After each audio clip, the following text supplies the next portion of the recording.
শিশু মন কেমন থাকে? একদম একতাল নরম কাদামাটি।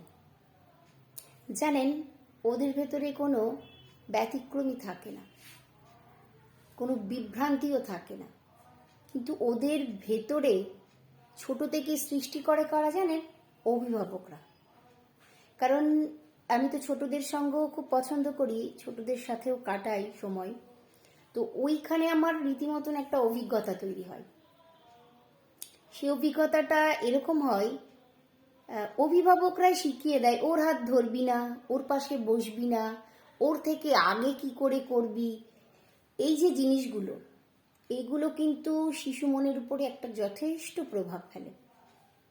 আমাদের বাড়িতে যারা শিশুরা আছে, আমরা যদি এদেরকে এদের মতন মিশতে দিই, এদের মতন করে ছেড়ে দিই শৈশবটাকে উপভোগ করার জন্য, তাহলে দেখবেন ওদের শৈশবটা খুব সুন্দর হবে এবং ওদের ভিতটা খুব ভালো তৈরি হবে এবং মনুষ্যত্ব বোধ, বিবেক বোধ ছোট থেকেই তৈরি হবে। কারণ গার্জিয়ানরা, অভিভাবকরাই তো বলে দিচ্ছে এর সাথে মিশবি না, ওর সাথে কথা বলবি না, ওর পাশে বসবি না। এটা এক ধরনের শিশুদের আঘাত করা। ওর হয়তো খুব প্রিয় একজন বন্ধু আছে, স্কুলে গিয়ে ওর পাশে বসবে, ব্যাগ রাখবে, একসাথে টিফিন খাবে, কিন্তু গার্জিয়ানরা যখন ক্লাসরুমে বসিয়ে দিয়ে আসবে আগেই বলে দেবে ওর সাথে কথা বলবি না, ওকে কিছু দেখাবি না, কোনো লেখা দেখাবি না। কিন্তু কেন? এই যে মানসিকতা, এই মানসিকতাগুলো কি আমরা পরিবর্তন করতে পারি না? এবং এর কি কোনো প্রয়োজন নেই? নিশ্চয়ই আছে।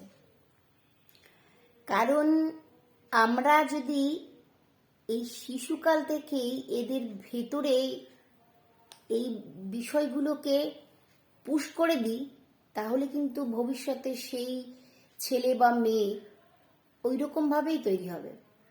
ওরা কিন্তু ভালো কিছু ভাবতে পারবে না। তো আমাদের গার্জিয়ান হিসাবে এগুলো অবশ্যই খেয়াল রাখা উচিত।